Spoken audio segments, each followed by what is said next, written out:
Bonsoir, c'est encore moi.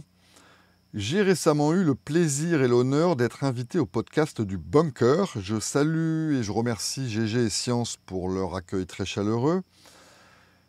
Et au cours de cette conversation aussi longue que cordiale, nous avons bien entendu abordé le sujet de Bitcoin. Alors je dis bien entendu parce que le Bunker est un média très orienté Bitcoin et il n'est pas un secret que dans nos petits cercles de conversation, c'est un sujet qui divise les bitcoiners des tenants de l'école autrichienne d'économie. Le fond du problème semble être l'interprétation ou la compréhension du théorème de régression monétaire de Ludwig von Mises. Et les bitcoiners aiment se référer à un article qui prétend contredire, qui prétend invalider le théorème de régression. Donc c'est un peu aujourd'hui ce que je me propose de vous commenter, c'est cet article-là. Avant tout, j'aimerais quand même remercier le sponsor de cette vidéo. Et oui, ça existe, il y a des sponsors maintenant. Aujourd'hui, il s'agit de Roger. Roger sponsorise cette vidéo de tout cœur. Et vous avez raison de lui faire confiance. Moi, je vous recommande d'acquérir immédiatement ce nouveau numéro de Roger. C'est le numéro 26. Alors, depuis 1988, c'est quand même un exploit pour un mensuel. Même pour un trimestriel, d'ailleurs, ce serait très costaud. Il est assez épais, celui-là. Hein. Regarde, il est plus épais que les autres. Il est vraiment un très bon rapport quantité-prix. Puis alors, pour la qualité, franchement, il est beau. Il est super beau. La peinture, elle est vraiment magnifique. Merci, Benoît. Et le contenu à l'intérieur, mais... regarde-moi ça, c'est une merveille. Il est aussi informatif que décoratif. Franchement, tu aurais du mal et vraiment du tort de t'en priver. Donc Roger sur Amazon. Alors s'il y a un défaut quand même, je reconnais, il y a un défaut. Si tu regardes bien la couverture, en bas là, il y a marqué septembre 2025, d'accord? Et pour l'instant, on est seulement au mois d'août. Donc là, je reconnais qu'il y a un peu de l'abus. Ben ça, hein, qu'est-ce que tu veux, c'est les capitalistes sans foi ni loi qui se croient tout permis pour vendre des trucs. Mais bon, c'est le seul défaut, c'est pas cher, c'est 400 grammes de papier pour 10 €. Donc franchement, à ta place, j'hésiterai pas. Le théorème de régression, lui, il est franchement mieux expliqué que par moi dans ce livre, par son auteur, Ludwig von Mises, La théorie de la monnaie et du crédit de 1912. Donc d'ailleurs, c'est intéressant de voir qu'on a dû attendre Bitcoin pour invalider ce théorème. Ou alors il y a d'autres démonstrations qui existent déjà. Ça par contre, je ne suis pas vraiment au courant, ça n'a pas dû me marquer. Ou alors c'était... Enfin bref, je ne donnerai pas de qualificatif aujourd'hui parce que je suis de bonne humeur. Donc la théorie du monnaie et du crédit, là-dedans figure le détail du théorème dont on va parler aujourd'hui. Moi, je ne vais pas vous refaire une redistribution des termes de Ludwig von Mises verbatim, ça ne sert pas à grand-chose. Je vais plutôt vous donner mon interprétation personnelle, qui d'ailleurs peut-être montrera que je ne l'ai pas compris. Hein. Donc n'hésitez pas à m'envoyer des remarques et des colibets s'il le faut pour me faire entendre raison. Le théorème de régression monétaire, qu'est-ce que c'est que donc? Moi, je te propose d'abord un petit scénario pour justement mettre de la lumière sur la mécanique. Alors d'abord le titre, théorème de régression monétaire. Pourquoi régression? C'est parce que pour connaître le prix aujourd'hui d'une denrée ou d'un objet ou d'un service dans une unité de monnaie, on peut se référer au prix d'hier. En général, quand l'économie n'a pas de contre-coup flagrant, ce sont des prix qui fluctuent avec l'offre et la demande. Et on peut étudier ça empiriquement justement, mais là il s'agit d'un raisonnement par récurrence. Donc le prix d'aujourd'hui dépend du prix d'hier, qui dépend du prix d'avant-hier. Et à un moment donné, on arrive à un état du marché où on est à un état de troc. Les prix sont tous mélangés, c'est-à-dire que ce sont des rapports. Il faut bien voir aussi que le prix, c'est un rapport de quantité lors d'un échange. Par exemple, 3 chèvres pour une armoire. Ça, c'est un prix. C'est le prix de l'armoire en chèvre. Donc les rapports, ces rapports numériques sont les prix du marché. Et quand le numérateur est toujours le même, si par exemple tout était exprimé en chèvre, eh bien on dirait que la monnaie, c'est la chèvre. Voici donc la petite histoire qui dépeint une économie très rudimentaire, je le concède, mais ça n'enlève en rien la qualité des arguments et leur puissance, parce que ce n'est pas la taille qui compte, en l'occurrence, ce sont les principes. On peut bien dire que l'économie qu'on vit actuellement est beaucoup plus complexe que ça, avec beaucoup plus d'interactions, beaucoup plus variées. Peu importe. La géométrie euclidienne, elle aussi, est très simple à la base, avec des axiomes rudimentaires, on va dire, qui permettent de faire des premières déductions, des premiers théorèmes assez basiques. Et plus on réfléchit, plus on progresse, plus on va vers de la complexité et des conclusions de plus en plus fines et compliquées, qui permettent après de construire des maisons, des ponts et des voitures.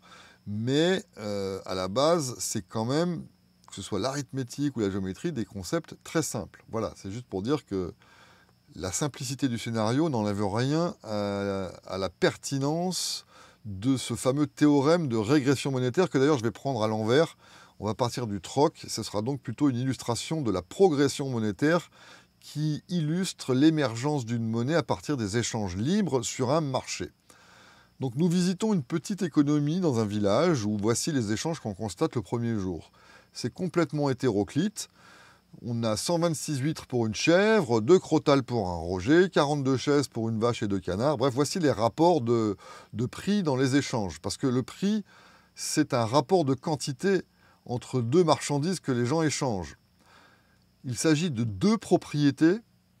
Ce sont des choses que possèdent les gens légitimement, qu'ils s'échangent volontairement, selon un certain rapport de quantité. Donc le prix, ici, est un rapport à ne pas confondre avec la valeur. La valeur, dans ce cas-là, elle est inexprimable en quantité. On peut juste dire, par exemple, que pour la première ligne, la personne qui possède les 126 huîtres, préfère avoir une chèvre plutôt que 126 huîtres. C'est pas facile à dire. Tandis que le propriétaire de la chèvre, lui, il préfère avoir 126 huîtres plutôt qu'une chèvre. Ça tombe bien, les deux ont des préférences inverses, ils peuvent procéder à l'échange. La valeur subjective de chacun des partenaires de cet échange est, dans leur tête, insondable, inexprimable, inquantifiable. On a juste sous les yeux le rapport qui a permis à l'échange d'avoir lieu, c'est-à-dire que les deux parties considèrent avoir gagné cet échange, sinon elles n'y auraient pas procédé. Donc le prix, c'est un rapport de quantité qui est objectif, qui est calculable, et qui traduit un ordre de préférence qui, lui, est une simple qualité, qui n'est pas quantifiable et qui n'a pas d'unité. La valeur est subjective, elle n'a pas d'unité. Elle ne peut pas être exprimée en chiffres. Voilà, donc le premier jour, on a ce troc très hétérogène, très hétéroclite. On constate qu'il n'y a pas vraiment de monnaie. Évidemment, le deuxième jour, qu'est-ce qui se passe? Ah oui, alors, petit aparté, tu vas me dire, c'est quoi un roger? En l'occurrence, il s'agit d'une denrée très appréciée des habitants du village. C'est une matière première qui permet de faire plein de trucs. Je sais pas moi, des cendriers incassables, elle permet de réparer la tuyauterie, de cautériser les plaies, je sais pas. Peu importe, c'est quelque chose que les gens consomment abondamment parce qu'ils aiment ça. En plus, cette matière première a quand même beaucoup de qualités supplémentaires. Elle est très durable, elle ne périme jamais. Elle est divisible, on peut en faire des petits morceaux. Elle est fongible, c'est-à-dire qu'on peut intervertir n'importe quel kilogramme de cette matière avec n'importe quel autre, c'est pas important. Ce sera la même chose pour les gens. Et puis, elle est transportable et elle est dense. Voilà, on verra peut-être plus tard pourquoi ces qualités sont intéressantes. Quoi qu'il en soit, c'est une matière où, disons, le 1 ici, dans cet échange-là, là, il signifie, allez, je vais mettre 1 kg. Voilà, c'est 1 kg de roger pour 2 crotales. À mon avis, c'est un bon prix. Le deuxième jour, qu'est-ce qu'on constate? Cette fois-ci, au début, on a 13 rogers ou 13 kilos de rogers qui sont échangés pour une chèvre, à la place de 126 huîtres. Bon, très bien. Le reste des échanges reste un petit peu le même. Ah non, tiens, il y a aussi un roger qui est échangé contre 11 yaourts. Oula, je sens que quelque chose se dessine. Le troisième jour, on rajoute aux échanges, par rapport à celui d'avant où c'était 3 slips pour une chemise, le troisième jour, c'est 6 rogers pour une chemise. Ah ben ça alors, j'ai l'impression que le roger devient de plus en plus liquide.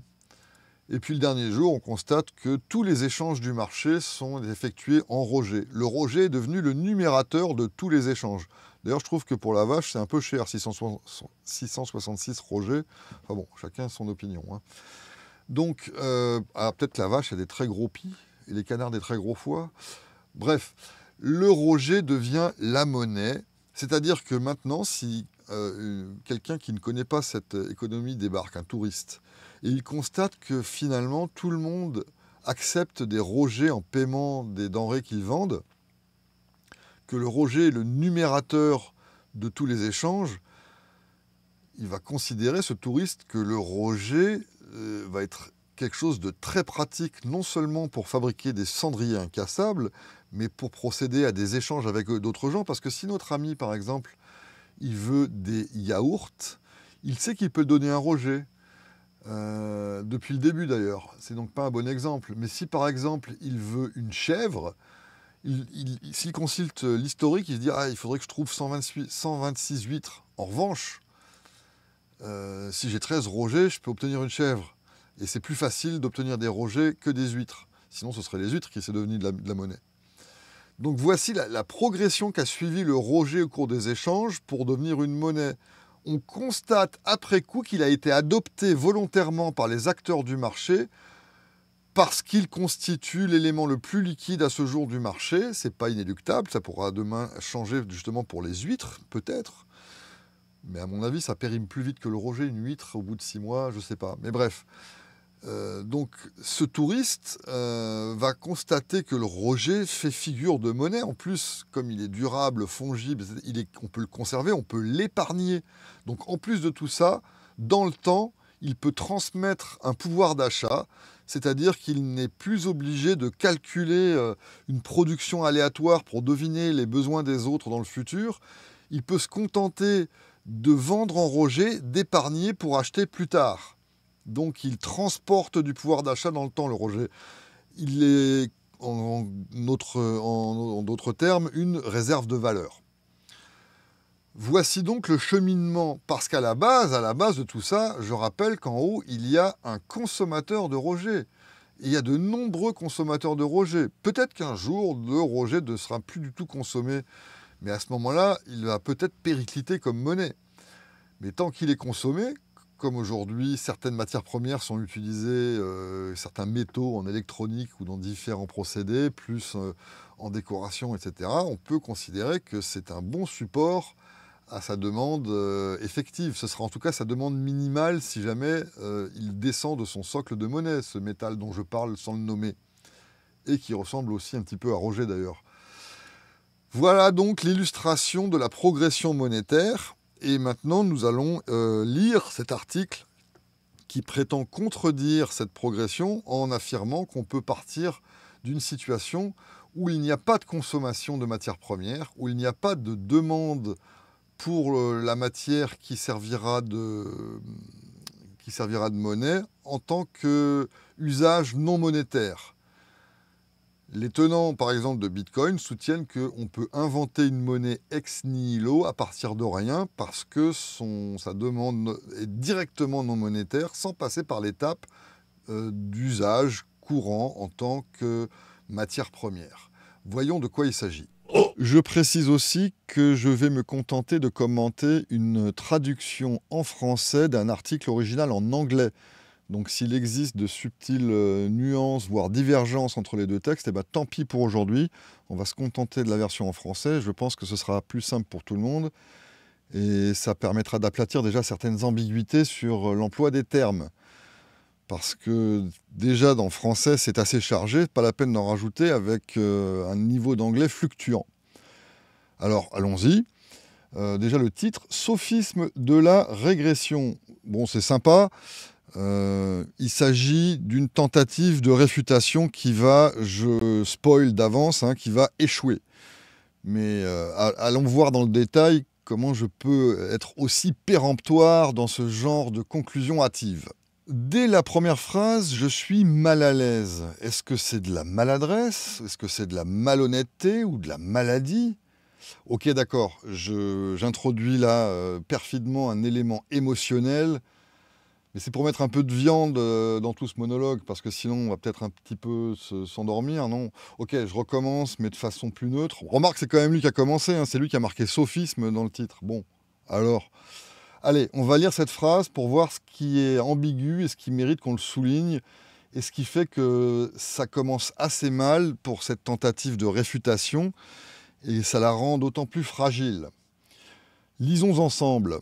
Le théorème de régression repose sur l'hypothèse que les premières personnes à valoriser quelque chose comme une monnaie doivent le faire en se fondant sur le souvenir de sa valeur d'usage antérieure, cette chose finissant par obtenir une utilité dans le troc et enfin une valeur monétaire. Il y a minimum 3 grosses verrues là-dedans, avec un peu de sable mouvant autour. D'abord, le théorème de régression ne repose pas sur une hypothèse, il repose sur un axiome. L'axiome d'action humaine selon lequel un agent cherche à améliorer son état de satisfaction, immédiat ou général, en essayant d'atteindre certains buts, et pour atteindre ce ou ces buts, il va mettre en œuvre des moyens, son temps, son énergie, son corps, ses outils, son capital, parce qu'il préfère le résultat de ce processus, par exemple de fabrication, à la disposition de ces moyens éparpillés. Par exemple, quand on préfère que des œufs, du sucre, de la farine et des citrons avec beaucoup de beurre soient assemblés pour faire une tarte au citron, c'est exactement ce processus qui est en jeu. On préfère la tarte au citron prête à manger plutôt que chacun des ingrédients rangés au frigo et dans les placards. Cet axiome est irréfutable, contrairement aux axiomes de géométrie qu'on peut changer pour définir d'autres géométries et étudier différentes circonstances de l'univers.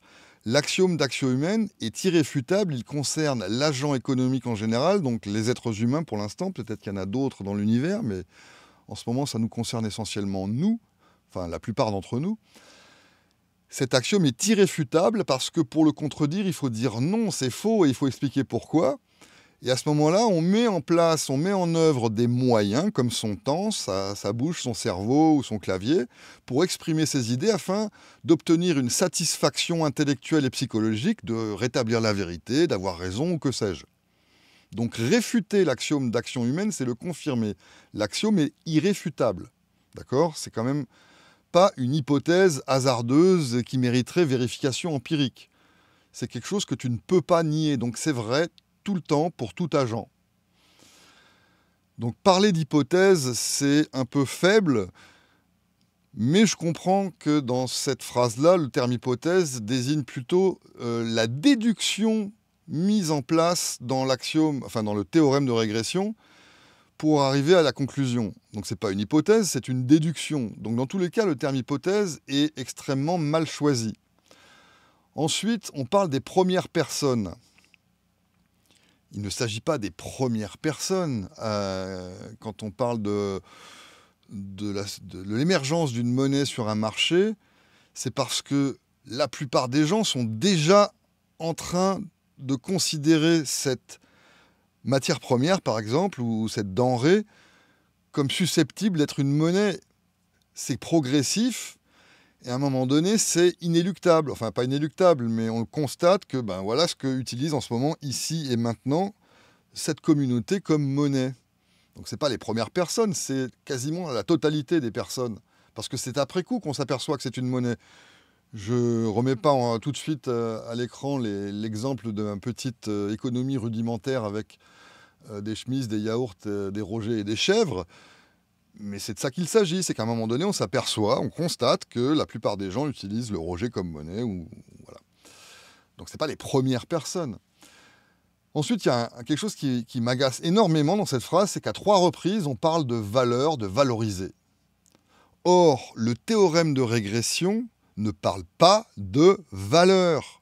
À aucun moment, le théorème de régression parle de prix. Il explique comment se forment des prix. Enfin, il explique comment se forment des prix. Il explique comment une monnaie permet de rendre des prix homogènes dans une unité. Enfin, plutôt c'est le numérateur de tous les échanges qui devient la désignation de la même chose, pour employer le terme de la phrase. Que ce soit de l'or, du blé ou du sel, le chiffre qu'on met pour les prix, c'est une quantité de cette denrée-là pour acheter un chameau, une maison ou une arbalète. Donc, on ne valorise rien du tout grâce au théorème de régression. On ne parle pas de valeur, on parle d'émergence d'une monnaie en fonction des prix. Donc quand dans la phrase on dit ces personnes qui commencent à utiliser quelque chose comme monnaie, le font en se fondant sur le souvenir. Alors moi je parlerais plutôt sur l'information, mais bon, on va pas couper les cheveux non plus en 16, on va se contenter de 4. Donc en se fondant sur le souvenir ou l'information de sa valeur d'usage antérieure. Mais non, c'est pas la valeur d'usage antérieure qu'on utilise comme information, c'est l'information des prix. Là, je remets quand même notre petite économie rudimentaire. Ici, par exemple, on échange 3 slips contre une chemise. C'est un prix, ça. C'est une chemise pour 3 slips, c'est très clair, tu comprends. Les gens qui s'échangent ça, c'est à peu près ce qu'ils ont fait hier. Donc si toi, aujourd'hui, tu te dis, tiens, mais moi, ça m'intéresse ce type d'échange, qu'est-ce que je vais proposer comme tarif à quelqu'un qui voudrait m'échanger mes slips contre sa chemise, parce que j'ai besoin d'une chemise et j'ai trop de slips. Est-ce que tu penses que tu vas faire concurrence à quelqu'un qui vend ses chemises contre 3 slips en lui proposant 2 slips? Non, il va dire, bah moi, non, je préfère 3 slips parce que c'est ce que j'ai d'habitude, donc on va se contenter de ce taux de change là. Avec 2 slips, tu ne fais pas concurrence. En revanche, si tu viens avec 4 slips, là, tu fais concurrence et tu vas peut-être rafler la mise du jour pour la chemise du jour. Donc ça explique qu'on se fonde sur ce type d'observation. Qu'est-ce qui s'est passé hier dans les rapports de quantité de biens échangés pour faire des propositions sur le marché aujourd'hui? Et hier, on a fait la même démarche par rapport à avant-hier et avant-hier par rapport au jour d'avant.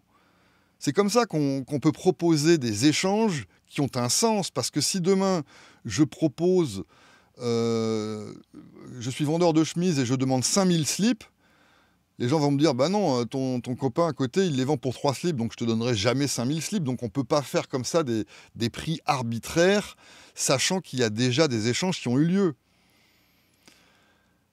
Ah, je t'avais dit, hein, les cheveux, ils vont être vraiment très finement coupés. Mais c'est comme ça qu'il faut faire, parce que là, on parle de valeur d'usage. C'est pas une valeur d'usage, c'est un prix.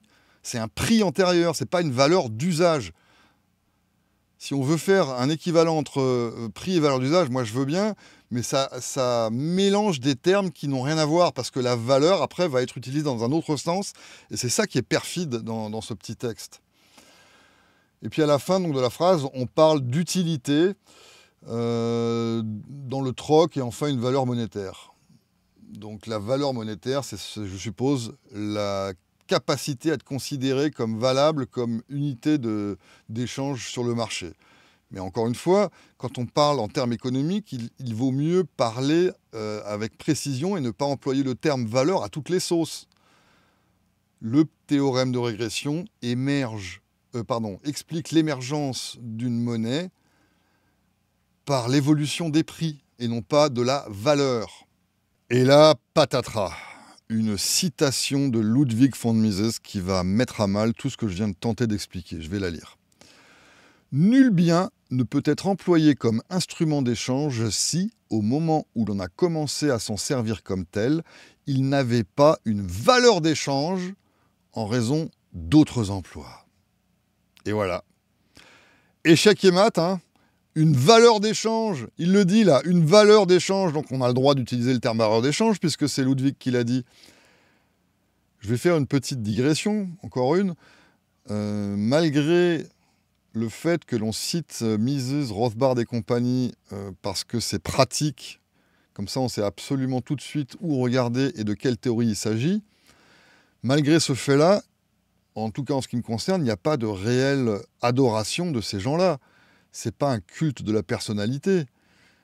C'est comme quand on parle du théorème d'Euclide ou de Pythagore ou de Thalès ou de quelqu'un d'autre.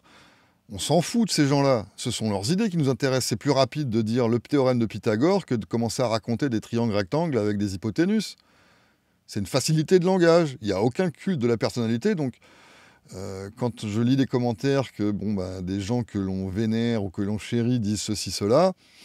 Non, on s'en fout de ces gens-là. Moi, personnellement, je ne les ai jamais connus. Donc, j'ai de l'admiration, etc. Mais bon, Voilà, donc ça n'empêche pas de relever justement certaines ambiguïtés et maladresses qu'ils ont eux-mêmes pu commettre dans leur production, même si elle est géniale. Il n'y a pas forcément que des choses parfaites dedans.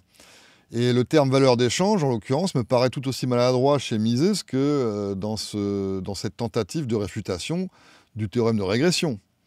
Fin de la parenthèse. Phrase suivante. Celle-là, je pense que je n'ai pas grand-chose à commenter, elle est très exacte. Notez que la théorie ne tente pas simplement d'expliquer l'origine du concept de monnaie, mais de tout ce qui peut être une monnaie. En d'autres termes, si un bien ne suit pas cette progression, ce n'est pas de la monnaie. Ça, c'est un bon résumé, et c'est la conclusion du théorème de régression. C'est effectivement ça. Donc jusque-là, rien de dramatique. Bon, de grosses imprécisions bien flasques, hein, on est quand même sur du sable mouvant très liquide. Mais on peut se dire que, vu qu'il y a quand même justement cette énonciation de la conclusion du théorème qui est juste, que ça vaut la peine de lire la suite. Je reconnais que là, je suis encore vautré dans une perfide machination émotionnelle pour sous-entendre que ce texte était vraiment un travail d'amateur et être, disons, péjoratif sans le dire. Je reconnais. Mais c'est pour me préparer émotionnellement justement à la suite, parce que c'est après que le drame a lieu. Regarde la phrase suivante, là on est vraiment dans un naufrage qui fait peine à voir. Le théorème contredit la théorie subjective de la valeur sur laquelle il s'appuie. Ah, c'est triste. Encore, et peut-être même le dernier clou sur le cercueil. On pourrait aller se coucher directement en ayant lu ça, parce que si on connaît un peu l'école autrichienne, on sait pertinemment que cette phrase est le pivot d'une mésentente complète sur le contexte du théorème de régression. Parce que, encore une fois, pour la 14 932e fois, le théorème de régression ne parle pas de valeur. Il ne s'en préoccupe pas. Il ne se préoccupe que d'expliquer l'émergence d'une monnaie à partir du mécanisme de prix. Certes, le mécanisme de prix, le prix traduit les échelles de valeur subjective de tous les acteurs du marché. Ça, c'est effectivement le cas. Et ces échelles de valeur sont bien sûr subjectives. Mais les prix ne sont pas subjectifs. Les prix sont évidemment objectifs. On les constate. Un observateur, une tierce partie d'un échange, qui ne fait pas partie de l'échange, et même dans l'échange, tout le monde autour peut regarder l'échange et dire « Ah bah tiens, cette personne a échangé 3 slips avec cette personne contre une chemise. » Et donc le prix, c'est de 3 slips pour une chemise. C'est là, c'est objectif. On le constate. C'est une donnée empirique. Ça, oui. Il n'y a aucune contradiction entre ça et la subjectivité de la valeur. Le prix est une donnée objective du marché. La valeur est une donnée subjective de l'individu qui est inquantifiable et qui n'est pas mesurable. Et tout ce qu'on peut dire, c'est que le prix reflète une valeur inférieure à la valeur des deux tenants de l'échange, des deux parties de l'échange.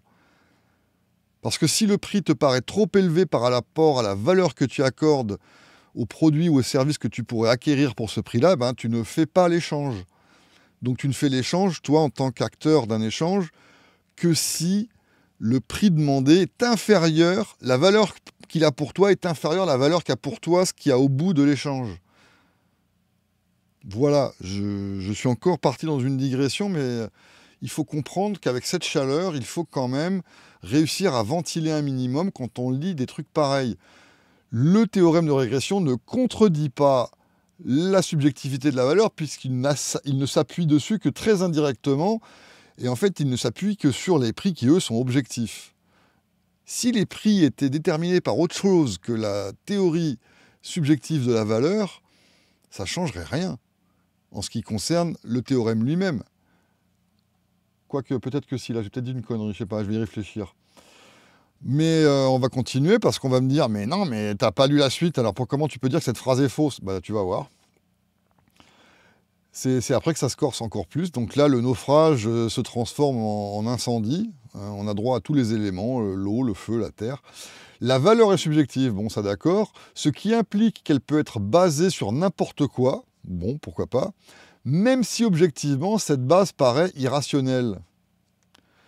Là, on sent bien qu'ils préparent le terrain pour Bitcoin, hein, parce que ils ont dû comprendre qu'on considérait que c'était irrationnel d'accorder de la valeur à Bitcoin. C'est absolument pas ça. Mais même sans parler déjà de Bitcoin, c'est un sujet qu'on abordera un peu plus tard dans le monologue, la fin de la phrase, là, que je vais ressouligner parce qu'elle est tellement aberrante, même si objectivement cette base paraît irrationnelle, traduit complètement la confusion entre valeur et prix que l'auteur du texte a en tête. C'est dramatique. C'est dramatique. Parce qu'il n'y a pas de comparaison objective de valeur. C'est tout l'intérêt d'utiliser des mots comme objectif et subjectif. Donc, le fait que quelqu'un préfère le gâteau au citron à la mousse au chocolat ou vice-versa, ça ne peut rien avoir d'irrationnel. Et c'est pas quantifiable, encore une fois, donc voilà. Et surtout, objectivement, on ne peut rien en dire. Cette préférence ne découle pas d'axiomes qui seraient à la source de raisonnement qui amèneraient à des conclusions qui diraient « Ah bah donc, la mousse au chocolat, c'est meilleur que la tarte au citron ». C'est pas possible de faire ça. La valeur, c'est personnel parce que ça représente l'élan et la préférence ou l'intensité de cet élan que chacun a envers différentes choses. Il n'y a rien d'objectif là-dedans. C'est simplement dans ta viande, c'est comme ça. Alors peut-être que des entités supérieures pourraient nous expliquer la mécanique éventuellement physique ou je sais pas quoi qu'il y a derrière ça, mais ça relève plus, je sais pas, de la psychologie, de la thymologie en l'occurrence, que de l'économie. Ça relève absolument pas de l'économie. Bref, il n'y a pas de jugement d'irrationalité dans les échanges. C'est impossible. Cette phrase n'a aucun sens. Ça montre que l'auteur confond prix et valeur. C'est tout. Bonne soirée. Non mais je déconne, je suis encore là. On a encore 5 minutes là. On va finir le boulot, d'accord? On a planté les clous dans le cercueil de cette tentative de réfutation du TDR. Maintenant, on va allumer l'incinérateur pour se débarrasser du cadavre parce que ce qui compte dans la vie aussi, c'est de bien faire le boulot. Il faut que ce soit propre. Donc on va continuer notre petite exploration du texte. Non mais je ris parce que j'ai l'impression que ce texte est une provocation en fait. J'ai vraiment le sentiment que ça serait, tu sais, un de ces faux papiers qui sont soumis à des comités de lecture avec des trucs absurdes. Là, il y a des gens qui font ça avec des théories woke complètement débiles et puis en plus, ils arrivent à se faire publier. Là, si ça se trouve, on est dans un cas comme ça. C'est-à-dire que c'est un gros canular, ce truc. C'est tellement mauvais que c'est forcément un canular, non? Regarde la suite. Un canular de keynésien, c'est un canular de monétariste, je sais pas, enfin bref, un canular de socialistes qui n'aiment pas l'école autrichienne et qui essayent de semer la confusion dans les esprits. Parce que là, quand même, on arrive au bout de l'idiocratie, là. Le théorème ne met pas fin à sa régression en n'expliquant pas comment une personne en vient à évaluer quelque chose pour son utilité originelle. C'est subtil, hein, parce qu'il y a une partie qui est vraie là-dedans. Effectivement, le théorème n'explique pas comment les évaluations sont faites, comment les échelles de valeur subjectives se forment. Et tu sais pourquoi? Parce que ce n'est pas son objet, c'est pour ça que ce n'est pas sa régression. Et c'est dans l'adjectif possessif « ça » que repose la grosse perfidie ou la totale incompétence de l'auteur. Parce que ce n'est pas sa régression. La formation des échelles de valeur, ça ne concerne pas l'économie au rang complet. La formation des échelles de valeur, c'est peut-être intéressant pour, je ne sais pas, la neurologie, la psychologie, la psychanalyse. Je ne sais pas quels sont les domaines qui s'intéressent à la valorisation des choses. La thymologie, c'est un bon exemple aussi. Mais pas l'économie. Et donc le théorème de régression ne se préoccupe pas d'expliquer d'où sort la valeur que chacun de nous ressent pour différentes choses. Combien de fois il y a le mot « chose » dans ce texte ? Donc voilà, à mon avis, ça, ce serait une autre occasion d'aller se coucher parce qu'à partir de là, on comprend que l'auteur n'a aucune notion solide de praxéologie finalement.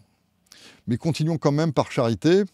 Oui, alors là, je suis en plein régime émotionnel, sarcasme et tout, là, on a compris, mais je pense que vu l'heure qu'il est, j'ai des excuses. On doit supposer et non se souvenir que quelque chose sera utile si personne n'a jamais tenté de l'utiliser. Oui, c'est vrai. Mais c'est vrai à un tel point que c'est un truisme, cette phrase. Elle ne sert à rien du tout ici. Parce qu'en fait, c'est une version anémique de l'axiome d'action humaine. L'axiome qui stipule encore une fois que pour atteindre des buts qu'on juge préférables à la situation actuelle, on va employer des moyens. Alors ces moyens, effectivement, peuvent être des innovations, des découvertes. Ces moyens peuvent être donc des choses qu'on est les premiers à mettre en œuvre pour atteindre certains buts. La première personne qui a employé un arc a dû se dire ça va être pratique pour dégommer des bestioles à distance, ce qui nous permettra de moins nous fatiguer et de plus manger, ce qui est quand même intéressant. Et donc on a fait des suppositions sur le futur. C'est tout l'objet de l'économie. C'est en fait la fonction de l'entrepreneur, c'est de penser au futur, d'essayer de répondre à des besoins dans le futur. Donc le fait que personne n'ait jamais utilisé une chose en tant que telle, oui, ça doit arriver très souvent, c'est arrivé très souvent, sinon on ne serait jamais sorti de nos cavernes, on serait toujours en train de sucer des silex. Est-ce que cette phrase est là pour autre chose que dire ça, ou servirait-elle éventuellement de lubrifiant pour la suite? Je pense que c'est la deuxième option qui s'impose. Parce que là, la stratégie, ça semble vraiment d'introduire de nouveau quelques piliers de base de l'école marginaliste autrichienne qui décrit la réalité humaine pour faire semblant d'être solide. Donc là, on a reparlé de prospective d'action humaine. Maintenant, on va parler à nouveau de subjectivité de la valeur. Cette hypothèse d'utilité est la première valorisation qui reste subjective. Bah oui, on ne parle que de ça. La première personne à utiliser un arc, c'est parce que c'était la première à y trouver un intérêt. Et c'est dans la dernière phrase de ce paragraphe qu'on comprend pourquoi ces deux phrases précédentes apparemment inoffensives étaient introduites. La première valorisation d'une chose, je répète en articulant parce que c'est important, comme toutes celles venant après, j'ai déjà mal au ventre, peut se faire pour n'importe quelle raison, y compris son utilisation comme monnaie. On est à de nouveau en train de patauger dans le marécage bien visqueux de la confusion prix-monnaie. La première valorisation d'une chose, cette chose utilisée pour des raisons personnelles, est bien sûr subjective.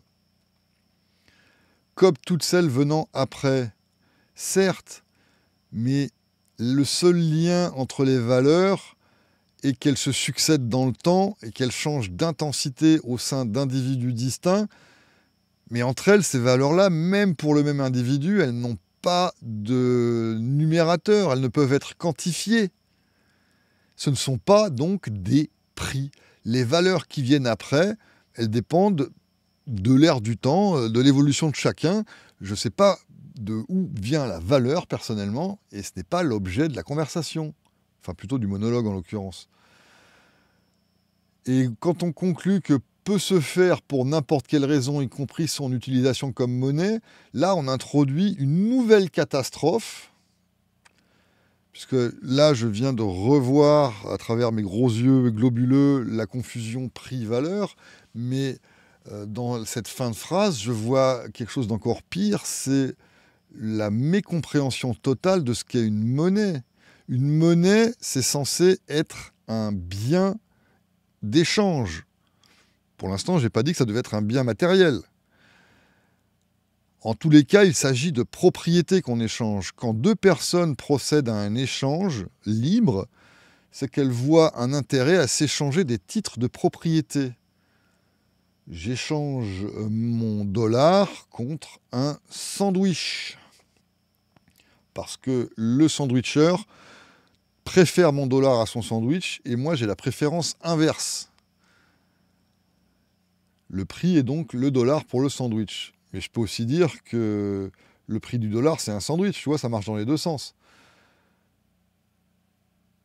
Quand on parle d'une chose qui serait une monnaie, sans vouloir faire un cercle qui se ferme sur lui-même, sinon c'est trop facile, on est obligé donc de partir d'un besoin concret, d'une propriété. Une propriété ne peut pas être abstraite. On ne peut jamais être propriétaire d'une abstraction. C'est pourquoi d'ailleurs on répète assez souvent, que sur cette chaîne en tout cas, que tout ce qui s'appelle, entre guillemets, propriété intellectuelle est un grossier abus de langage et de notions et de philosophie, un viol de cerveau. Ça n'a aucune légitimité. C'est juste un artifice du droit positif qu'on nous impose, mais ça n'a strictement aucune réalité par rapport au droit naturel, justement. C'est impossible de parler de propriété intellectuelle. C'est impossible de parler de propriété d'abstraction pour la simple raison que la propriété, son rôle et son intérêt est de résoudre les conflits de manière pacifique quand il y a des revendications opposées sur des ressources en pénurie. C'est ça la propriété. C'est pouvoir dire qui possède quoi sans avoir à se battre. Et la propriété, donc, est là pour délimiter le contrôle légitime sur quelque chose qui ne peut pas être utilisé par deux personnes en même temps. Or, une idée peut être utilisée par deux personnes en même temps. Il n'y a jamais pénurie d'idées. Si je publie un écrit ou une musique quelconque, très quelconque même, et que des copies sont générées par de vilains pirates, personnellement, je n'ai subi aucune perte de propriété. Ma propriété n'a pas été violée, donc je n'ai pas été volé, puisque les idées n'ont pas disparu de mon cerveau flétri ou de mon disque dur. Donc je ne peux revendiquer rien du tout sur ce que font les autres avec les mêmes idées. Et par conséquent, puisqu'une abstraction ne peut pas être une propriété, Bitcoin ne peut pas être la propriété de quiconque. Une unité de Bitcoin n'est pas un titre de propriété sur quoi que ce soit. Parce qu'en plus, là, il y a un deuxième étage de confusion. Non seulement on ne parle pas de propriété, mais on ne se rend pas compte que, par exemple, le dollar n'est qu'une devise. Même un dollar adossé à de l'or, comme c'était le cas dans le temps, ce n'est pas une monnaie, le dollar, ce n'est qu'une devise, c'est-à-dire un dérivatif de la monnaie. Au XIXe siècle, il y avait différentes sortes de dollars. Chaque banque émettait ses propres dollars. Leur point commun était que une certaine quantité d'or, lui, il est fongible justement, représentait une certaine quantité de dollars. Il y avait un cours. Le dollar n'était en fait qu'une mesure d'une quantité d'or, d'un poids d'or. Donc on pouvait bien se permettre d'émettre des reçus, c'est-à-dire des dollars qui n'étaient pas tous les mêmes en termes d'aspect physique. Les billets n'étaient pas imprimés de la même manière. Ce n'étaient pas les mêmes banques qui les émettaient. Simplement parce que les gens savaient qu'en retournant ce billet à la banque, ils allaient obtenir de l'or. Et quelle que soit la banque où ils allaient, ce serait la même quantité. Donc le dollar, quand il était une vraie devise et pas une devise de singe, c'était un titre de propriété sur la monnaie qu'est l'or. Là, le Bitcoin, on essaye de nous le faire passer pour la devise de soi-même. Et soi-même étant une abstraction. Ça fait 2 étages de vent tiède qui sont quand même difficiles à digérer, non ? Et avant de passer à la suite et à la fin, je vous propose une petite page de publicité.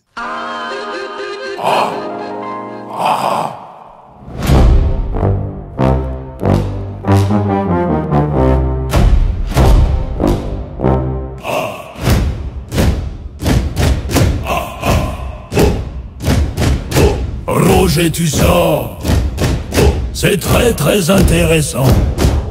Roger, tu sors tous les 5 ans, mais ça vaut le coup. Des explications, des histoires très très courtes, des films de merde, Des devinettes sexy, d'autres explications, des vaches au gluten, un cadeau pour Riel.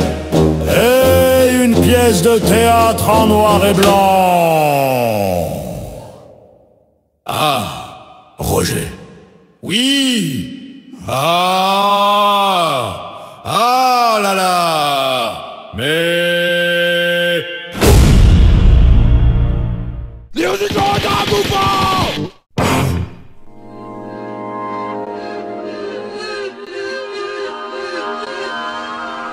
Abordons maintenant la fin du bidule. Ça ne s'arrange pas vraiment, mais on va quand même faire l'effort. Je vais faire tout le paragraphe d'un coup là parce que je commence à être un peu asséché de la bouche. Étant donné un concept préexistant de la monnaie, il a été suggéré que l'anticipation du rôle de monnaie est suffisante pour satisfaire le théorème. En d'autres termes, la monnaie n'a pas besoin de suivre la progression en pratique. Je m'arrête là quand même parce que là c'est quand même un peu gros. On affirme des choses sans les dire, sans les démontrer, puisque tout ce qui était dit précédemment et qui servent apparemment de socle à cette phrase-là, on vient de voir que c'était tout faux. Ou disons tout à côté de la plaque surtout. C'est-à-dire que on a parlé de valeur à la place de prix, et maintenant on se sert de cette confusion pour dire que le théorème n'a pas besoin... Enfin, plutôt que la monnaie n'a pas besoin de satisfaire le théorème, la progression supposée du théorème, parce qu'effectivement, si on fait fi de la notion de prix, c'est vrai. Si on considère qu'une monnaie n'a pas besoin de prix pour exister, effectivement, elle n'a pas besoin de suivre non plus la progression pratique du passage de l'utilisation en tant qu'objet non monétaire à objet monétaire. Et d'ailleurs, c'est ce qui se passe avec les monnaies fiat. On nous les impose manu militari. Si le dollar ou l'euro existe, c'est simplement parce que la police est derrière pour nous obliger à payer des taxes dans ces devises-là. Et donc, on est obligé de faire en sorte de les utiliser pour en donner une partie à nos parasites. Mais c'est pour ça que ce ne sont pas des monnaies, que ce sont de fausses devises. Dans ce cas, c'est-à-dire dans le cas où la monnaie n'a pas suivi la progression parce qu'on a décidé que telle denrée serait une monnaie, étant donné un concept préexistant de la monnaie, c'est-à-dire qu'on sait ce que c'est qu'une monnaie, tout peut commencer comme une monnaie. Pourquoi pas, comme on l'a déjà dit plusieurs fois aussi sur cette chaîne, rien n'empêche des gens en club de définir des règles et de se dire on va les suivre. Mais ça définit une monnaie, si on veut, entre des personnes consentantes qui partent en fait d'un amorçage de prix arbitraire qu'ils peuvent très bien décider entre eux, il n'y a aucun problème avec ça. Et c'est ce que font les bitcoiners d'ailleurs. Mais à la nuance près que pour l'instant, il n'y a aucun prix en bitcoin qui ne dépende pas du dollar ou de l'euro ou d'une autre monnaie fiat, enfin d'une devise fiat. Une vraie monnaie artificielle, qu'elle soit numérique ou qu'elle soit concrète sous forme de jetons de casino par exemple, serait une décision prise collectivement dans une communauté pour dire que tel objet, on va le coter à 1, et après en fonction de ça, on fera une découverte de prix par l'offre et la demande en fonction de ce socle. Mais en ce qui concerne les monnaies électroniques comme le bitcoin, la légende veut que les 10 000 bitcoins payés pour 2 pizzas il y a une quinzaine d'années servent de référence comme ça arbitraire, mais ce n'est pas le cas du tout. Puisque derrière, le bitcoin a évolué largement. Aujourd'hui, personne ne paierait 10 000 bitcoins pour 2 pizzas, ou même 1 bitcoin pour 2 pizzas, ou même 1 centième de bitcoin pour 2 pizzas. Ou alors il faut vraiment qu'il y ait beaucoup de caviar sur ces pizzas, hein. Mais il n'y a pas de prix en bitcoin qui s'est formé dès le départ. Ça a toujours été des prix traduits en monnaie de singe, en devise de singe fiat, puisque le pivot reste toujours le dollar ou l'euro. Si aujourd'hui personne n'achèterait une pizza pour 1 bitcoin, c'est bien parce qu'il est coté à 100 000 $. Et les gens savent qu'avec 100 000 $, ils peuvent faire plus de choses. Enfin, en tout cas, que 100 000 $, ça permet d'acquérir des choses plus intéressantes qu'une pizza. Donc, tant qu'il y a une monnaie fiat au milieu, on peut jouer effectivement à utiliser du bitcoin, mais tant qu'il n'y a pas de véritable prix dans cette monnaie artificielle, qu'elle soit encore une fois concrète ou abstraite, là je fais encore l'impasse complète sur ce qu'on a dit il y a 2 minutes, sur les abstractions et sur la propriété des abstractions, hein, même en faisant l'impasse sur ça, il n'y a aucune notion de prix exprimée dans cette devise qu'on appelle le bitcoin, en dehors de son rapport au fiat. Et quand on parle aussi du rapport bitcoin-or, c'est toujours parce que les deux sont exprimés quelque part en fiat et qu'on fait la jonction entre les deux par ce biais-là. Cette interprétation rend le théorème tautologique. Tout ce que les gens considèrent comme de la monnaie peut être une monnaie. En d'autres termes, il se réduit à une première valorisation subjective.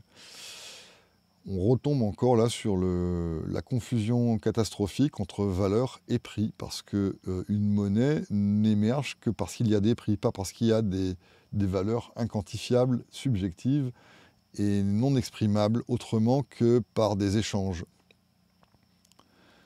Le théorème est en fait basé sur l'observation empirique de l'évolution monétaire. Le théorème est en fait basé sur l'observation empirique de l'évolution des prix. Pourtant, la théorie économique rationnelle sur laquelle il est basé, c'est-à-dire la théorie économique autrichienne, je n'ai pas cliqué sur le lien, mais je suppose que c'est ça, et le théorème lui-même rejettent explicitement l'empirisme. Alors là, il y a encore une confusion. C'est quand même un champ de mine incroyable, enfin plutôt un champ de bouse de vache, ce texte, parce que là, on confond empirisme et empirisme. Hein. Il y a le bon empirisme et le mauvais empirisme, je te ferai dire. L'empirisme que rejette l'école marginaliste et l'école autrichienne, c'est l'empirisme mathématique, c'est-à-dire la mathématisation de l'économie, la réduction de l'économie à des systèmes d'équations. C'est ça qui est rejeté, c'est-à-dire que l'économie ne peut pas être mise en équation parce qu'à l'intérieur de ces équations, il n'y a jamais le concept d'action humaine qui peut être représenté. Et la subjectivité de la valeur est complètement également abolie par les équations. On suppose dans ces équations, on fait aussi l'impasse chez les keynésiens entre valeur et prix. Pas grave, c'est la même chose. Et donc, dès qu'on voit un prix, on considère que c'est de la valeur, mais c'est absolument pas vrai. Les équations de l'économétrie sont complètement absurdes. Et c'est ça qui est rejeté. En revanche, quand on parle d'empirisme, d'observation des prix par le biais du théorème de régression, c'est parce qu'on parle d'introspection, c'est-à-dire de mise en lumière de ce concept d'action humaine et de toutes les conclusions qu'on peut en tirer. C'est ça l'empirisme. Et dans le cas bien précis du théorème de régression sur la monnaie, on observe que, donc empiriquement, que dans telle communauté, dans telle région, à telle époque, les gens ont fini par adopter telle denrée comme monnaie. C'est une observation a posteriori. Cette observation ne dépend pas de ce qui est échangé, elle ne fait que le constater. C'est-à-dire que l'empirisme en question est une façon d'illustrer le raisonnement par récurrence qu'est le théorème de régression. C'est parce qu'on a observé empiriquement que ça se passait comme ça qu'on a pu formaliser le théorème de régression monétaire. Ça, c'est le bon empirisme. C'est celui qui sert de base, de socle aux idées abstraites. Quand Euclide a commencé à expliquer que les triangles formaient des angles dont le total était tout le temps 200 grades. Alors, je fais exprès de parler en grades, j'aime bien. Je préfère ça au degré ou au radian. Donc la somme des angles d'un triangle, d'après Euclide, c'est tout le temps 200 grades. Il en a eu l'intuition, d'abord en regardant des triangles, en se disant « Tiens, mais j'ai l'impression que je détecte quelque chose. » Et surtout, j'ai remarqué que je n'arrivais pas à faire des triangles avec deux angles droits. Ça doit vouloir dire quelque chose. Donc ça, c'est l'observation empirique de ce qui se passe sous ses yeux. Puis à un moment donné, il fait une abstraction de ça et il arrive à en faire une démonstration. Et ça, c'est le bon empirisme.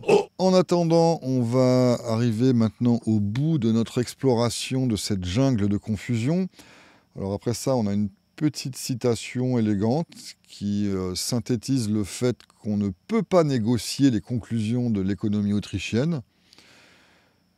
On ne peut pas non plus négocier le théorème de Pythagore. Hein. Quand tu as un triangle rectangle en géométrie plane sous les yeux, tu peux faire ce que tu veux.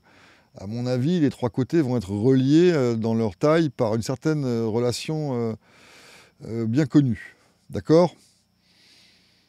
C'est pas quelque chose que tu négocies, ou alors il faut changer justement l'axiome de base. Or, l'axiome de base, encore une fois, de l'école autrichienne étant irréfutable, les conclusions qui sont faites avec exactitude et rationalité de cet axiome sont tout aussi irréfutables que l'axiome lui-même. Donc on va essayer de voir si ça pose un problème à ces gens qui ont écrit ce texte parodique apparemment. L'un des nombreux problèmes de l'économie empirique est que de nouvelles observations peuvent invalider les conclusions précédentes. Alors ça, c'est surtout une caractéristique de toutes les sciences empiriques, où les observations, effectivement, amènent à des modifications de théories. Et en fait, le premier problème de l'économie empirique, c'est qu'elle n'existe pas, surtout. C'est que ce n'est pas une science empirique, l'économie. L'économie, la vraie, celle qui décrit le monde des échanges humains et la production de richesse chez les humains, cette science-là, c'est la science économique version autrichienne, et elle n'est pas du tout empirique. Sur le plan quantitatif, on ne peut pas faire de modèles économiques. En revanche, elle est empirique sur le plan qualitatif, c'est-à-dire que par introspection et analyse des motivations et des ressorts de l'esprit humain, on arrive à toutes les conclusions qu'on a déjà discutées.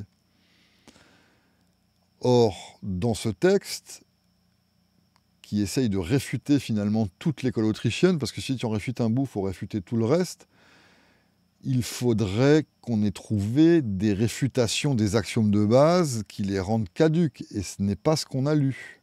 Donc non, cette réfutation n'est pas exacte, elle est complètement à côté de la plaque, mais surtout, quand on voit des phrases comme ça, on se rend bien compte qu'ils n'ont pas compris, les auteurs ou l'auteur, que l'empirisme qu'on peut évoquer en école autrichienne n'est pas quantitatif et n'est pas modifiable par des observations quantitatives. L'empirisme autrichien est qualitatif, et si tu veux changer l'école autrichienne, il faut que tu apportes des modifications qualitatives à cette théorie. Que tu rajoutes un autre axiome ou que tu modifies l'axiome existant de manière à ce que ça change toutes les conclusions qui en dérivent. Mais ce n'est pas une histoire de chiffres, ni d'équations, surtout pas. Bitcoin l'a fait pour ce théorème, c'est-à-dire invalider les observations précédentes qui se prétendaient non empiriques. Bitcoin n'a strictement rien invalidé du tout pour les raisons discutées en long et en large jusqu'à maintenant. Et le problème de cette phrase est encore une fois la confusion, c'est-à-dire qu'on a utilisé le terme empirique dans deux sens différents, parce que je radote, mais l'empirisme qualitatif et l'empirisme quantitatif, ce n'est pas du tout la même chose. Pour l'instant, Bitcoin n'a absolument porté aucune objection à l'empirisme qualitatif, c'est-à-dire à l'axiome d'action humaine. C'est ça l'empirisme qualitatif. C'est simplement la constatation empirique de l'action humaine. Et ce n'est pas du tout ce que Bitcoin contredit. Au contraire, vous êtes en train tous là, les Bitcoiners, d'agir dans le but, have fun staying poor, de devenir riche. Donc déjà, on parle déjà plus de spéculation que de monnaie, mais ça c'est encore un autre sujet. Et vous avez l'intention d'échapper à l'État, ce que je loue à des quatre mains, il n'y a pas de problème. Pour ça, je vous admire, la technologie est excellente, il n'y a pas de problème non plus. Donc vous agissez avec des buts, et pour ces buts, vous employez des moyens. Vous confirmez l'axiome d'action humaine, et donc Bitcoin confirme l'axiome d'action humaine. Oh. Et c'est la même conclusion qui nous attend avec la prochaine phrase. On peut clairement observer que Satoshi avait l'intention de créer une monnaie pour sa première utilisation comme monnaie. Bah oui, ça c'est difficilement discutable. C'est écrit partout. Donc on est encore une fois en plein dans l'action humaine. Il faut démonter l'action humaine pour arriver à démonter le théorème qui en découle, parce que sinon on ne s'en sortira jamais. L'idée est une théorie empirique raisonnable sur l'évolution du concept de monnaie. Alors là, c'est l'idée, je suppose que c'est le théorème lui-même, le théorème de régression, et on en parle comme une théorie empirique raisonnable. Donc là, c'est pour dire, je suppose, que ça peut être quelque chose qu'on applique dans un monde primitif d'échange de biens matériels, mais dans notre monde très sophistiqué d'échanges digitaux, numériques, immatériels, ça ne tient plus.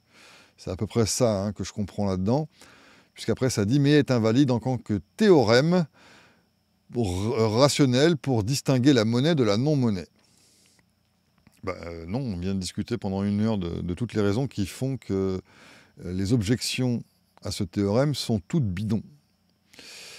Ensuite, pour finir, la monnaie se distingue par certains comportements exprimés par des gens. Conclure que quelque chose est une monnaie consiste à observer ces comportements, une méthode strictement empirique. Empirique ne veut pas dire complètement en dehors de tout cadre. Et le cadre actuellement, l'épistémologie actuellement, c'est celle de la praxéologie. Et donc, quand on veut expliquer un fait social, puisque l'émergence d'une monnaie, c'est un fait social, on est obligé, on n'a pas le choix de passer par la praxéologie. On ne peut passer que par là, sinon toute autre explication n'a que peu d'intérêt, en tout cas sur le plan qualitatif.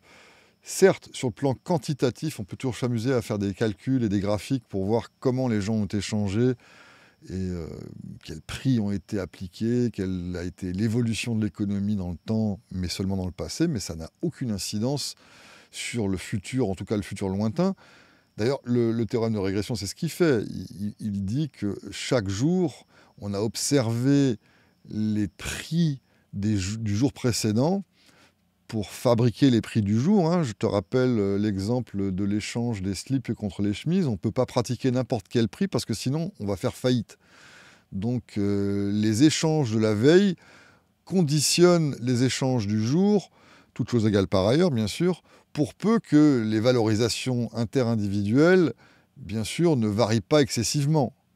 Mais c'est sûr que du jour au lendemain, quand il y a une mode ou une frénésie qui démarre, ce qui est d'ailleurs imprévisible, qu'on ne peut pas modéliser, les rapports d'échange changent et les prix changent. Mais ça reste quand même relativement observable, stable à court terme.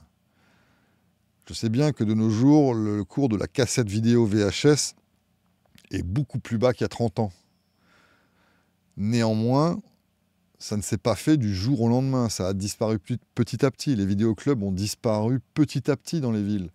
Ils n'ont pas disparu un mardi matin tous ensemble, parce que la valeur exprimée des gens pour ce produit, les vidéocassettes VHS, ne s'est pas éteinte d'un coup. Il a fallu justement que le marché soit pénétré par les DVD, puis les DVD eux-mêmes se sont fait supplanter par le streaming.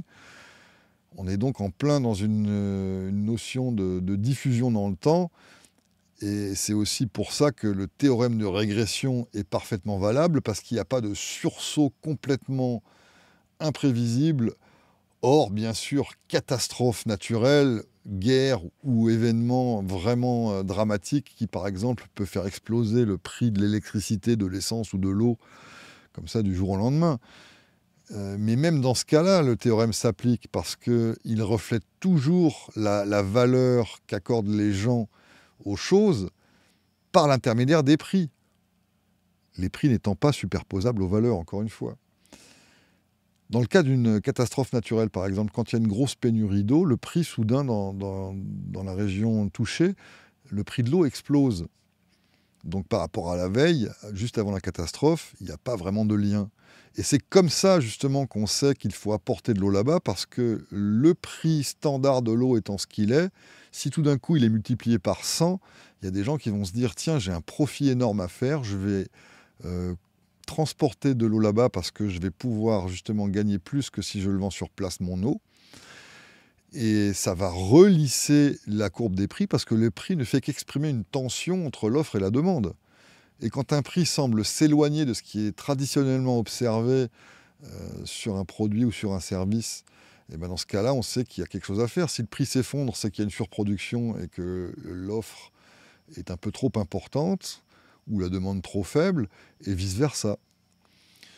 Donc la méthode empirique, ce n'est pas une méthode quantitative, mais ça, je ne pense pas que c'est ce qu'il disait de toute façon là dans cette dernière phrase.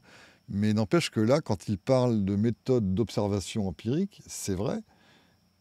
Et ça n'invalide pas le théorème de régression, parce que ce n'est pas parce qu'un jour on a décidé d'utiliser quelque chose comme le Bitcoin ou comme le billet de Monopoly comme une monnaie que c'en est devenu une. Et actuellement, moi personnellement, empiriquement, je n'observe pas que Bitcoin est la monnaie c'est une devise d'échange dans un club qui s'appelle les Bitcoiners, lesquels d'ailleurs se servent de Bitcoin en fonction de son rapport avec la fiat qui est en vigueur dans leur région. J'attends de voir des échanges en Bitcoin purs, un produit ou un service qui serait vendu sans aucune référence à une fiat. Je sais que c'est un peu beaucoup demandé parce que c'est très difficile de se défaire de ce qui est imposé par la législation comme devise et qu'on ne peut pas... Enfin, moi, j'ai vraiment du mal, en tout cas, à penser en dehors des prix exprimés dans ces fausses devises parce que c'est comme ça que moi, je suis rémunéré. Mais si demain, par exemple, les bitcoiners nous font un témoignage qu'ils sont rémunérés en bitcoin et qu'ils ne font que des échanges en bitcoin, j'aimerais savoir comment les prix sont formés sans parler de fiat, sans passer par une conversion en fiat. Ça m'intéresse. Cela dit, et pour finir, je pense quand même qu'il y a quelque chose à suivre dans cette mauvaise réfutation du théorème de régression. Quelque part, il a raison, on peut invalider les théorèmes. J'ai beaucoup parlé de triangles et de géométrie pour faire des parallèles en parlant de théorèmes, et que dans tous les cas, les théorèmes sont donc des conclusions irréfutables.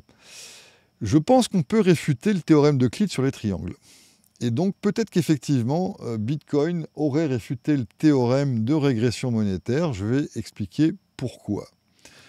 Voici des angles dans un triangle. Donc on a le triangle ABC, et la somme des angles fait 200 grades. C'est un peu mal centré, je vais bouger des trucs pour qu'on voit mieux. Pendant que je range mes petits triangles et autres objets d'analogie géométrique, petit aparté personnel sur Bitcoin. Encore une fois, je n'ai strictement rien contre Bitcoin. Il ne s'agit pas d'attaquer Bitcoin, il s'agit simplement de rectifier des erreurs présentées dans des textes tels que celui qu'on vient de traverser péniblement. Deuxièmement, à titre personnel, est-ce que j'ai déjà utilisé Bitcoin ? Oui. Il y a longtemps, j'avais acheté des choses comme des services de VPN avec du Bitcoin. Est-ce que je regrette de ne pas avoir acheté plus de Bitcoin et de les avoir gardés pour aujourd'hui ? Oui, parce qu'à l'époque, ça valait, je crois, 150 $. Maintenant, ça vaut 100 fois plus, ou 1000 fois plus. Donc, 1000 fois plus. Donc, oui, je regrette amèrement. Pas amèrement, non. Franchement, j'en ai rien à foutre. Je dors très bien la nuit. Mais c'est vrai que ça aurait été sympa d'avoir $1 million gratuitement comme ça, en spéculant sur le bon cheval. Mais ça, on peut se le dire au tiercé, on peut se le dire partout. Donc bon, j'ai rien contre le tiercé non plus, j'ai rien contre le loto, j'ai rien contre Nvidia dont j'ai acheté 0 action, j'ai rien contre Facebook dont j'ai acheté 0 action et qui pourtant m'aurait rendu millionnaire. Donc le fait d'avoir raté un train n'est pas systématiquement synonyme d'aigreur ou contre le train lui-même, tu comprends ? Donc oui, j'ai utilisé Bitcoin, j'ai même fait après, quelques années plus tard, quand ça valait dans les 10 000, j'ai fait un gros bénéfice, mais c'était purement spéculatif justement. Jamais je n'ai considéré ça comme un truc à long terme que j'allais garder pour acheter des choses, non. J'ai acheté du Bitcoin pour le revendre, dans l'optique d'une pyramide, c'est-à-dire que je comptais sur le fait que d'autres personnes après moi en voudraient, et c'est ce qui est arrivé, et j'ai fait 600%. Bon, pas sur des sommes énormes, mais quand même pas dégueulasse. Donc je vois bien l'intérêt de spéculer là-dessus, comme sur spéculer sur n'importe quoi d'autre. Et puis enfin, ou avant-dernier enfin, je vois personnellement encore une utilisation que je pourrais faire de Bitcoin, c'est la fameuse utilisation comme tuyau de convection des richesses. Effectivement, si je devais fuir le communisme dégueulasse dans lequel je patauge actuellement, parce que le goulag devient trop étouffant, et s'il y avait des grosses restrictions à bouger des richesses, moi j'en ai pas des masses, mais s'il y avait une exit tax par exemple, pour l'éviter, effectivement, je vendrais mes biens, en fiat, parce que pour l'instant c'est ce qui se passe, je convertirai ça en bitcoin, je traverserai les frontières que je veux traverser pour aller là où je veux m'établir, et là je ferai le processus inverse, je retransférerai ces bitcoins en fiat pour me racheter les objets qui font finalement le plaisir de ma viande, Et tout va bien. Donc effectivement, en comptant sur le fait que le cours du Bitcoin ne s'effondre pas entre le moment où j'achète ça et le moment où je le revends, c'est-à-dire quelques jours plus tard, je mise donc personnellement sur une sorte de stabilité relative, pas trop chaotique sur ces jours-là. Et donc ça me sert de tuyau de convection, de communication de ma propre richesse. Très bien. Parfaite utilisation. Y compris, je ne sais pas, pour de l'or, une maison, n'importe quoi. Je vendrais tout en Bitcoin et je transférais si c'était la solution la plus pratique à ce moment-là. Et puis enfin, on a parlé d'observation empirique pour constater qu'une chose est une monnaie. Oui, parfaitement. Et bien justement, en ce moment, je n'observe pas que Bitcoin est la monnaie. C'est toujours la devise fiat de merde qui sert de moyen d'échange. C'est toujours l'euro, c'est toujours le dollar actuellement, en grosse majorité. Oui, l'adoption au Bitcoin grandit sans cesse, certes. Mais il y a aussi des philatélistes. Alors, je ne sais pas si leur nombre diminue ou augmente, mais ils ont existé pendant longtemps. Moi-même, j'en étais un. Un jour, j'ai tout vendu justement pour acheter de la musique, des disques. J'ai acheté le premier Metallica en 1983 avec le premier album d'Exciter et le premier album de Satan, ainsi que le Battle X et le troisième album de Loudness. Je m'en rappelle comme si c'était hier, et pourtant c'était il y a plus de 40 ans. J'ai acheté tous ces disques chez Jukebox à Paris, après être passé dans un magasin de philatélie pour vendre toute ma collection. Et j'ai pu acheter donc des albums que je vénère encore à ce jour. Ça n'a pas fait de mes timbres une monnaie. Je suis passé par le fiat. Bref, des exemples comme ça, on peut en donner plein. Tout ce qui peut devenir une monnaie ne le devient pas. Toute marchandise ne devient pas une monnaie. Ça, c'est encore un autre sujet. Mais tout ça pour dire qu'aujourd'hui, je n'observe pas que Bitcoin est une monnaie. C'est une devise entre bitcoiners. C'est comme les billets de Monopoly. C'est une devise entre joueurs d'une partie de Monopoly. Si demain on décidait, enfin si quelqu'un se disait tiens mais en fait telle édition de Monopoly qu'on identifie facilement parce que les billets sont d'une telle façon, sont en quantité très limitée, il y a une édition de 10 000 boîtes et puis donc ça constituerait un stock de monnaie non inflationniste, on ne pourrait pas en fabriquer d'autres, peut-être parce que les billets de cette édition-là sont infalsifiables, je ne me demande pas les détails. Et donc, il faudrait que la personne qui pense à ça et qui spécule sur le fait qu'effectivement, elle pourrait créer une monnaie comme ça à partir de quasiment rien, c'est-à-dire d'un jeu, il faudrait qu'elle convainque les autres personnes de l'accepter. Donc, elle va voir son boulanger et dit, voilà, si tu veux, je te paye 1000 $ en dollars de Monopoly le pain aujourd'hui. Et il faudra qu'il convainque le boulanger que d'autres personnes vont faire pareil et qu'à terme, ce sera une monnaie et que comme il sera le premier dans le système, eh ben, il aura l'ascendant sur les autres, il aura un pouvoir d'achat plus grand que les suivants parce qu'il aura justement récupéré des billets de 1000 $ pour des bouts de pain qui en valent un en fiat officiel de l'État, mais là, il voudrait 1000 en fiat de jeu Monopoly. Et si les cours se rééquilibrent dans le même sens, surtout avec une monnaie non inflationniste, et ben dans 10 ans, ton 1000 $, tu pourras faire énormément de choses avec.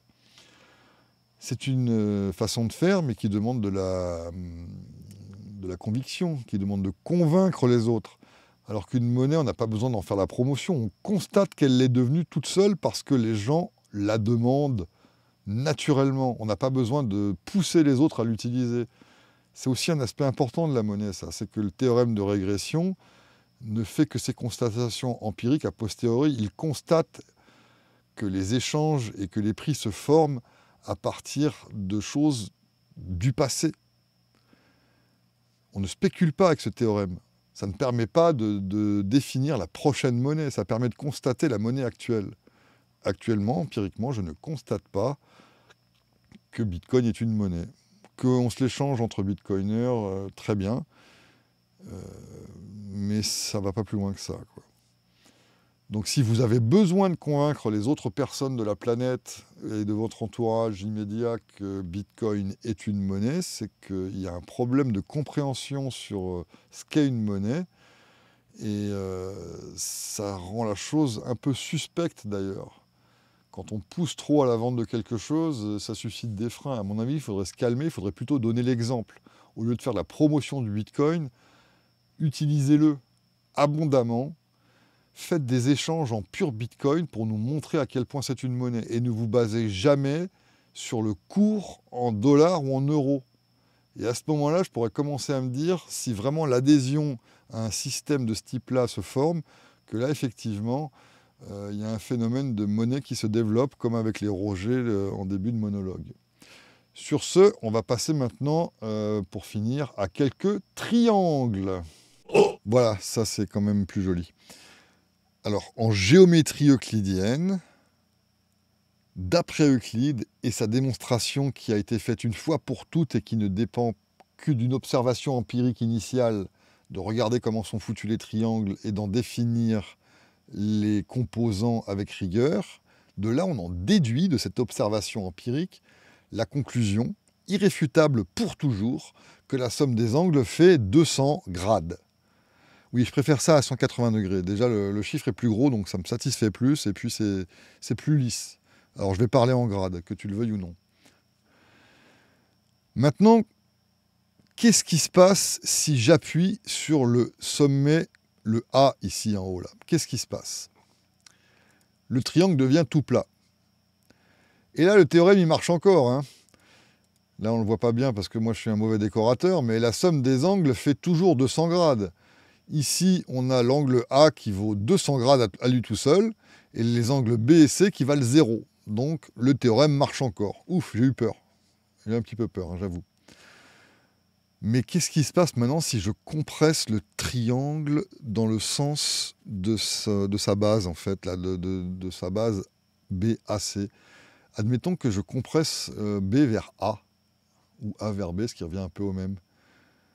Là, on a les deux points AB ici et le point C de l'autre côté. D'ailleurs, je ne l'ai pas mis en majuscule, ça m'énerve un petit peu. Voilà. Eh ben, on est foutu là. Parce que là, il n'y a plus d'angle. Donc on peut dire qu'au départ, A vaut 0, B vaut 0, C vaut 0. Donc la somme des angles vaut 0 dans ce triangle. Ha! Alors là, il s'est bien fait avoir, Euclide, hein. Ou alors on peut dire que... Ah merde, là aussi j'ai fait une erreur. Que la somme des angles fait 400 grades. Bah oui, si on passe par l'extérieur, là, si on part de C et qu'on fait tout le tour, on arrive à 400. Ou alors on peut dire qu'on ne sait pas trop, parce qu'ici on ne sait pas ce qui se passe entre A et B, on sait pas, l'angle est difficile à définir, donc A plus B plus C, encore une fois, en fait ça fait Zlon. Alors Zlon, c'est un chiffre que moi j'ai inventé, hein. Je vous demande d'y croire. J'ai commis l'acte d'inventer ce nombre. Je vous demande de le propager et de dire que c'est la somme des angles d'un triangle dont deux des côtés sont... Enfin, deux des sommets sont confondus. Voilà. Je fais ce que je veux, hein. Donc là, je viens d'invalider le théorème d'Euclide. J'ai trouvé un triangle qui invalide tout le théorème d'Euclide. Donc en fait, il ne fonctionne pas, le théorème d'Euclide. Et il y a encore pire, hein, si tu veux aller plus loin. Il suffit qu'on mette... Alors là, on ne voit plus bien le triangle parce que c'est un point tout seul, là, le point rouge ici, là, je ne sais pas si tu vois. Donc les trois sommets du triangle maintenant sont confondus. C'est un triangle ponctuel. Normalement, on ne devrait pas le voir du tout, en fait, parce qu'un point, ça n'a pas de dimension. Donc dans un triangle à une dimension, la somme des angles fait Zlon, ou 400 ou 0, au choix. Et puis, dans un triangle à 0 dimension, je déclare que la somme des angles, ça fait pinf. C'est un autre nombre que je viens d'inventer. Et je vous demande de l'adopter, d'y croire et de le répandre comme une contradiction du théorème d'Euclide. Voilà. J'aurais pu préparer mieux que ça, mais tant pis, c'est trop tard. Alors évidemment, le correcteur orthographique ne connaît pas le mot pinf, mais ça c'est parce qu'il est bête. Il n'a pas compris encore que la géométrie euclidienne venait de faire un pas en avant, là. Donc voilà comment on contredit le théorème d'Euclide sur les triangles. Je pense que c'est de la même manière que Bitcoin contredit le théorème de régression monétaire. Il invente un contexte où en fait, puisque c'est pas une monnaie, alors c'est pas une monnaie. Tu comprends ? Ça n'invalide pas en fait le théorème de régression, tout comme mes exemples débiles de triangles confondus en un point n'invalident pas du tout le théorème d'Euclide, parce qu'un triangle mono-point ou un triangle plat avec deux sommets compressés ensemble comme celui-ci, est-ce qu'on a vraiment envie d'appeler ça un triangle? Je pense que si on arrive à la conclusion qu'on vient de défaire le théorème d'Euclide sur les triangles, c'est qu'en fait on ne parle pas de triangle. Enfin bon, moi je vois ça comme ça. Après c'est vrai que c'est une question de point de vue, de cadre et puis d'interprétation. Moi, je veux bien que le théorème de régression soit invalidé par Bitcoin, mais à ce moment-là, c'est une monnaie autant que cette ligne ou que ce point sont des triangles. C'est tout. Donc voilà, je vous remercie, je vous embrasse. Et j'avais prévu un autre paquet de notes à propos de ce sujet toujours très intéressant de Bitcoin. Mais je crois que je vous les lirai demain parce que là, j'en ai un petit peu marre. Donc je vous souhaite une bonne journée, une bonne soirée, un bon pinf, un bon zlon. N'oubliez pas le chiffre zlon, hein. Et on se retrouve très bientôt avec d'autres remarques sur Bitcoin. Au revoir. Oh, oh,